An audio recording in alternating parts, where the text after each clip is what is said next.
ভারতের টিভি সিরিজের ইতিহাসে জনপ্রিয় সিআইডি বছরের পর বছর ধরে সিরিয়ালটি মানুষ দেখছে। তো বন্ধুরা, আজকে জানবো সিআইডি অভিনেতাদের জন্ম কোথায় এবং কে কতটা এপিসোডে কাজ করেছেন।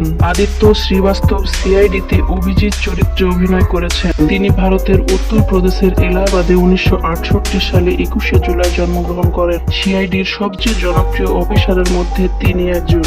অভিজিৎ মোট 1477টি এপিসোডে অভিনয় করেছেন। দয়ানন্দ শেট্টি সিআইডিতে দয়া চরিত্রে অভিনয় করেছেন। তিনি ভারতের মহীশূর রাজ্যের কাটাপাদিতে 11ই ডিসেম্বর 1969 সালে জন্মগ্রহণ করেন। দয়া স্যারকে সিআইডির ডান হাত বলা হয়। তিনি 1478টি এপিসোডে অভিনয় করেছেন। শিবাজি সট্টল সিআইডিতে এসিপি পদ্মমান চরিত্রে অভিনয় করেছেন। তিনি মুম্বাই, মহারাষ্ট্র, ভারতে 21শে এপ্রিল 1950 জন্মগ্রহণ করেন। তিনি 1480টি এপিসোডে অভিনয় করেছেন।